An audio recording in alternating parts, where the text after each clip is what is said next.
विशेष धम्म देशना आज दिनांक 10 जून 2020। सुखो बुद्धानं उपादो सुखो सद्धम्म देशना सुखो सद्धम्म सवनं। हम पाली त्रिपिटक के दीघ निकाय से ये विशेष प्रवचन दे रहे हैं। पाली त्रिपिटक जहाँ तथागत बुद्ध की ओरिजिनल वाणी, उनका जीवन और उन्होंने जो सिखाया वो संग्रहित है।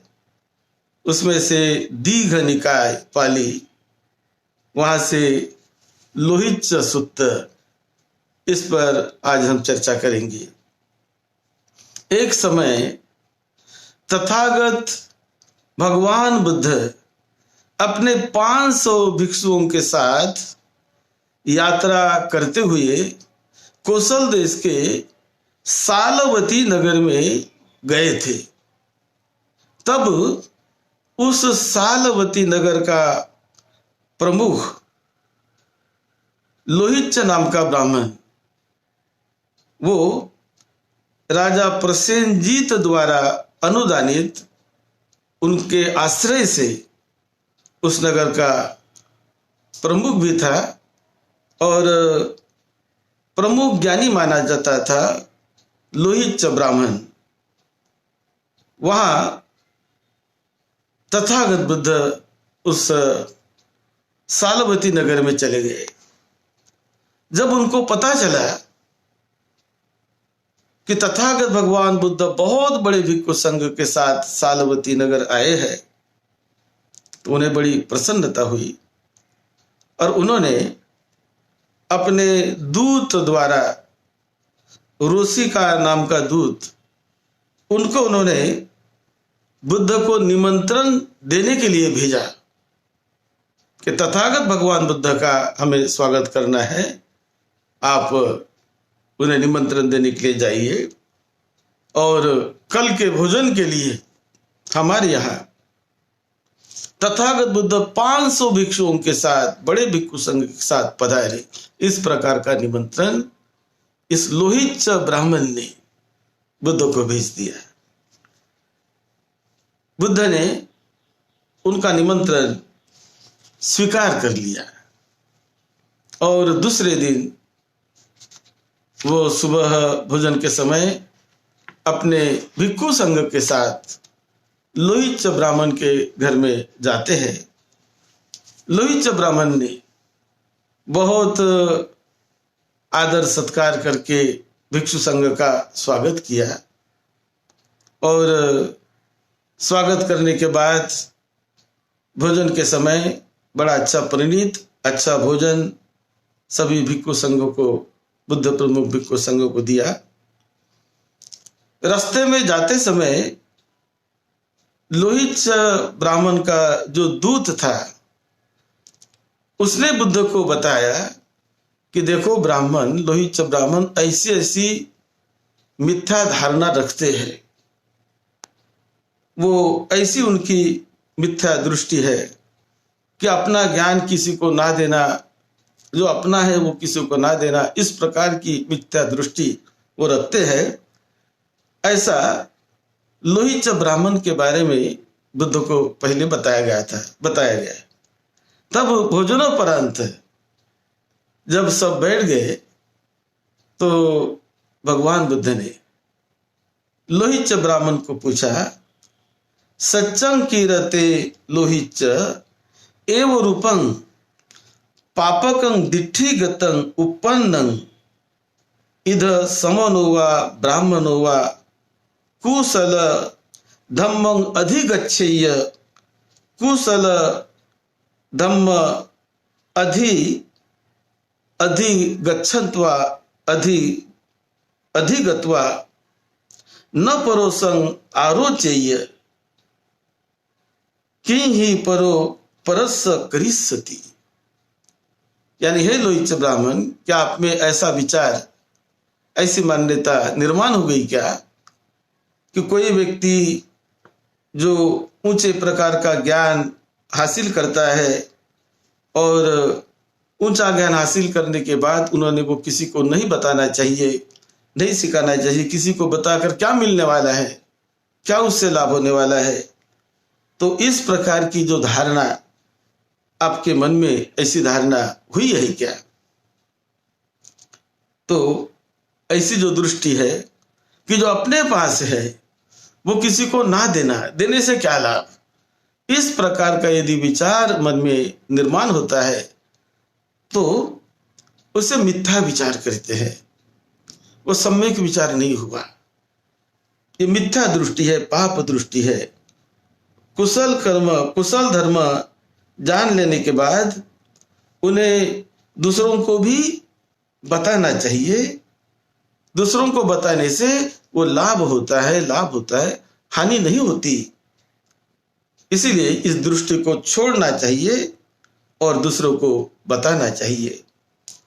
बुद्ध ने कहा कि यदि किसी व्यक्ति को लोभ से, क्रोध से कोई व्यक्ति मुक्त हो गया है, किसी ने उस मुक्ति के मार्ग को पा लिया है, जान लिया है, और ऐसा यदि रास्ता वो दूसरों को बताए तो कितना अच्छा है। दूसरे भी मुक्त हो जाएंगे, दूसरों को भी उसका लाभ हो जाएगा।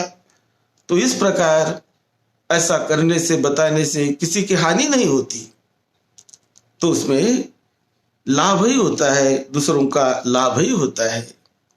फिर बुद्ध ने उदाहरण दिया, यदि कोई व्यक्ति अपने समूचे आय को, जो उन्हें आय मिलती है, इनकम मिलती है, वो सारे जो इनकम जो कमाता है और उस धन को वो किसी को नहीं देता, अपने लड़के बच्चे को नहीं, अपने परिवार को नहीं, और दोस्त मित्रों को नहीं, ऐसा नहीं देता, किसी को, बच्चों को नहीं देता, किसी को नहीं देता, तो लोग उसके साथ दुश्मनी करेंगे, उसे अच्छा नहीं मानेंगे। क्योंकि जो कमाता है वो दूसरों को बांट कर खाओ, बांट कर दो, लड़के बच्चों में, परिवार में, अपने संबंधियों में, तो ये अच्छी बात है। ये करने से परिवार में सुख शांति आती है, परिवार की वृद्धि होती है। नहीं तो ऐसा नहीं कि मैंने कमाया, मेरे मेहनत का धन, मैं क्यों दूसरों को बांटूं। ऐसा विचार ये अच्छा नहीं होता है, ये विचार हानिकारक है। लेकिन अपने संपत्ति को यदि हम बांटते हैं, दूसरों को भी देते हैं, तो विचार बड़ा कल्याणकारी होता है, बड़ा कल्याणकारी होता है। अपनी धन संपदा को भी, धन संपत्ति को भी समाज के हित सुख के लिए देना चाहिए, बांटना चाहिए। उससे समाज की सुख शांति बढ़ती है, सभी को एक सुख और आनंद की अनुभूति होती है। इसीलिए जो हम पाते हैं, मिलाते हैं, तो उसे बांटना चाहिए, देना चाहिए। ऐसा संकल्प, नहीं बांटने का संकल्प जो है तो वो मिथ्या संकल्प होता है। बांटने का संकल्प है वो सम्मा दृष्टि कहा जाता है, उसे सम्मा धारणा कहते हैं। हमें मिली हुई सुख शांति, वो सुख शांति को भी हमने लोगों को बांटना चाहिए, लोगों के कल्याण के लिए, उनके दुख मुक्ति के लिए वो देनी चाहिए। तो उससे वृद्धि होती है, उससे वृद्धि होती है। फिर तथागत बुद्ध ने और उनको 3 बातें बताई। बुद्ध ने कहा, हे लोहित, समाज में 3 प्रकार के आक्षेप करने योग्य 3 प्रकार के गुरु होते हैं जिस पर आक्षेप किया जा सके। 1, वो श्रमण वो गुरु कि जिन्होंने श्रमण भाव को प्राप्त नहीं किया, ज्ञान को प्राप्त नहीं किया, और प्राप्त न करते हुए ही वो श्रावकों को धर्म सुनाता है, सिखाता है, और उनके अनुयायी भी उनकी बात नहीं सुनते। तो ऐसा एक प्रकार के गुरु होते हैं। तब उन्हें भी दुख होता है और दूसरों को भी दुख होता है। ये ऐसी बात है कि जैसे किसी का किसी मुंह फेरे हुए को कोई व्यक्ति आलिंगन करना चाहे, ये ऐसी बात है। तो इसीलिए ये आक्षेपार्ह गुरु इसे कहते हैं, जो पहला। फिर दूसरे गुरु ऐसे होते हैं, दूसरे प्रकार के, कि जो श्रमण भाव को, मुक्ति को, परिशुद्धि को पाए बिना ही, उन्होंने नहीं पाया, लेकिन पाए बिना ही वो दूसरों को धर्म सिखाते हैं, और श्रावक अनुयायी वो भी उनकी बातों को सुनते हैं। तो ऐसे गुरुओं का ये कृत्य परिशुद्धि अपने तो नहीं पाली, लेकिन हम दूसरों को परिशुद्ध करने के लिए जा रहे, तो ऐसे का भी ये सिखाना, ये कल्याणकारी नहीं होता। ये तो ऐसा है कि अपने खेत की सफाई छोड़कर दूसरे के खेत की सफाई करने के लिए जाना, ये तो ऐसी बात होती है। इसीलिए स्वयं प्रथम उस मुक्ति को, उस आनंद को, उस ज्ञान को हासिल करना चाहिए और सिखाना चाहिए, तो बड़ा ही कल्याणकारी होता है। तो तीसरे गुरु तथागत बुद्ध ने बताया कि तीसरे प्रकार के गुरु ऐसे होते हैं जो श्रमण भाव को प्राप्त करते हैं, मुक्ति को, परिशुद्धि को प्राप्त करते हैं, उनका स्वयं अनुभव करते हैं, साक्षात्कार करते हैं, और दूसरे श्रावकों को भी, दूसरे अनुयायियों को भी वो सिखाते हैं। लेकिन कभी उनके श्रावक, उनके अनुयायी नहीं सुनते। तो ऐसा भी कभी होता है। तो ऐसा यदि हो तो इन्हें कहते हैं कि अपने पुराने बंधन को काटे बिना वो नए बंधन को और भी बांध रहे हैं, और भी नए बंधन बांध रहे हैं, ऐसा उसका मतलब हो जाता है। तो इसीलिए, और चौथे जो गुरु होते हैं, चौथे संसार में कोई सम्यक संबुद्ध निर्माण होते हैं, वो अपने बल से, अपने ज्ञान से उस मुक्ति के मार्ग को पा लेते हैं। तथागत जब निर्माण होते हैं, उन पर कोई आक्षेप नहीं लगाया जा सकता। वो बड़े मेहनत से अपने पारमिताओं को पूरी करते करते उस ज्ञान को पा लेते हैं, और ज्ञान को पाने के बाद वो ज्ञान, उसका साक्षात्कार करने के बाद वो दूसरों को भी सिखाते हैं, दूसरों को श्रद्धा में परिपक्व करते हैं, लोक हित के लिए, बहुजनों के कल्याण के लिए स्वयं शील के मार्ग पर चलकर, शील का पालन करके, लोगों के हित सुख के लिए दूसरों को भी वो शील का मार्ग सिखाते हैं। चार आर्य सत्य के मार्ग पर स्वयं चलकर दूसरों को भी चार आर्य सत्य, ये दुख मुक्ति का मार्ग, वो दूसरों को भी सिखाते हैं कि जिस मार्ग से चार प्रकार के ध्यान को भी प्राप्त किया जा सकता है।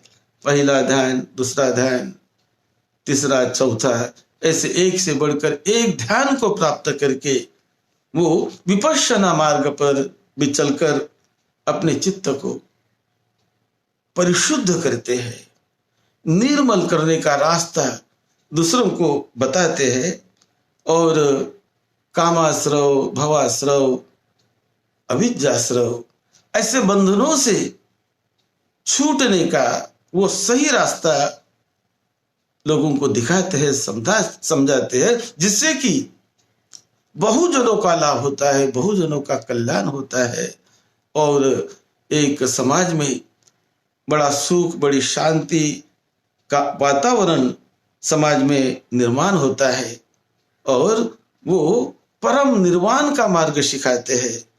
तो इस प्रकार का ऐसा निर्वाण का मार्ग होता है कि जो इसी वर्तमान जीवन में ही अनंत सुख, शांति और परम आनंद का अनुभव कराता है, साक्षात्कार कराता है।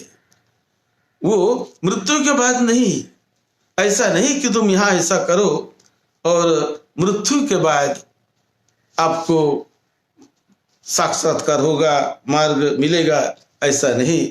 तो वो 3 प्रकार की संपदा यानी शील संपदा, शील में लोगों को प्रतिष्ठित करते हैं, समाधि संपदा उसमें लोगों को प्रतिष्ठित करते हैं और प्रज्ञा, प्रज्ञा को विकसित करने का रास्ता दिखाते हैं, प्रज्ञा को लोगों में प्रतिष्ठित करते हैं, सद्धम्म के रास्ते लोगों को ले जाते हैं और सही मायने में बहुजनों के हित के लिए, बहुजनों के कल्याण के लिए वो लोगों में भ्रमण करते हैं और लोगों को ये सद्धम्म का रास्ता सिखाते हैं। तो ऐसे गुरु जिन्हें कोई आक्षेप नहीं किया जाता, उनकी प्रशंसा ही होती है और उनके द्वारा लोगों का, समाज का बहुत बड़ा कल्याण होता है, बहुत बड़ा हित होता है। वो लोक हित के लिए, लोक कल्याण के लिए ही उनका जीवन होता है। यह जब तथागत बुद्ध ने बड़ी डिटेल में उनको समझा के बताया तो ये लोहित ब्राह्मण बहुत प्रसन्न हुआ, बड़ा प्रबुद्धित हुआ और वो कहने लगा कि मानो नरक में से, नरक के गड्ढे में से गिरते हुए किसी को बाहर निकाला जाए, उस प्रकार आपने ये ज्ञान हमें बताकर हमें आपने बाहर निकाल दिया है कि सद्धम्म का साक्षात्कार करने का रास्ता आपने बड़ा कल्याणकारी, मंगलकारी रास्ता बताया है कि जिसका साक्षात्कार इसी जीवन में किया जा सकता है। वो रास्ता भगवान आपने बहुत अच्छी तरह समझा के बताया है। ऐसा वो लोहित ब्राह्मण ये बुद्ध से धम्म सुनकर बुद्ध को कहने लगा, सेयथापि भो गौतम पुरिसं नरकपातं पपन्तं केशेषु गहत्वा उद्धरित्वा थले पतिष्ठपेय एवमेव भूता गौतमेन नरकपातं पपतन्तो उद्धरिया थले पतिष्ठापितो। कि आपने मुझे मेरा उद्धार किया, गिरते हुए को मुझे संभाल लिया, इसलिए मैं बहुत बहुत धन्य हुआ। और फिर वो कहते हैं, अभिकंतं भो गौतमो अभिकंतं निकुज्जतं वा उकुज्जय पटिछन्नं वा धारेय अंधकारे वा तेलपज्योतं धारेय चक्षुमन्तो रूपाणि दक्षन्तीति एषाहं भगवन्तं गौतमं शरणं गच्छामि धम्मं च भिक्षु संघं च उपासकं मं भवं गौतमो धारेतु अज्जतज्ञे पानुपेतं शरणं गतंती। तो कहने लगा बुद्ध को कि आपने तो हमारा उद्धार कर दिया, आपका बहुत बहुत धन्यवाद। आपने बड़ी आश्चर्य की बात हमें बता दी और ऐसा ढके हुए को आपने खोल दिया, छिपे हुए को आपने बाहर निकाला। कोई अंधकार में जाता हो तो उन्हें आपने प्रकाश का रास्ता दिखाया, अंधकार में आपने प्रकाश निर्माण कर दिया, जिससे कि जिन्हें आंख हो वो आंख वाले वस्तुओं को, सत्य को देख सके। ये मार्ग आपने बता दिया, बहुत मैं धन्य हुआ हूं। और मैं आज से मुझे आप उपासक करके मुझे धारण करिए। मैं बुद्ध को शरण जाता हूं, मैं धम्म को शरण जाता हूं, मैं संघ को शरण जाता हूं और जीवन तक मुझे आप उपासक धारण करिए। ऐसा हाथ जोड़कर उसने विनंती की और ये लोहित ब्राह्मण उपासक बना, धम्म का उपासक बना। सद्धम्म ये अंधेरे से प्रकाश में लाने वाला रास्ता है, बड़ा मंगल, बड़ा कल्याण करने वाला रास्ता है। उस रास्ते से चलकर हर कोई आदमी अपने शील को, अपने प्रज्ञा को, अपने समाधि को उच्च उच्च अवस्था तक बढ़ा सकता है और स्वयं उस मुक्ति का, मोक्ष का, निर्वाण का स्वाद, उसका आनंद वो स्वयं वर्तमान जीवन में चख सकता है। और फिर उनके हृदय से वो शब्द निकलते हैं कि धन्य हुआ मेरा जीवन, धन्य हुआ मेरा जीवन। क्योंकि प्रत्यक्ष अनुभूति वो बहुत कल्याण करती है, बहुत उद्धार करती है उस व्यक्ति की, किसी भी आदमी की। तो सद्धम्म के रास्ते पर चलना बड़ा कल्याणकारी है। आप सभी बुद्ध के प्रवचनों से प्रेरणा लेकर अपने जीवन में मंगलकारी रास्ते पर चलने का संकल्प करें, सद्धम्म के रास्ते पर चलने का संकल्प करें। आपको निरोगत्व मिले, सुख शांति मिले और आपका जीवन ये इस वैभव से मंगलमय बने। सबका मंगल हो। सद्धम्म की सेवा में, आपकी सेवा में डॉक्टर भदंत राहुल बोधी महाथेरो।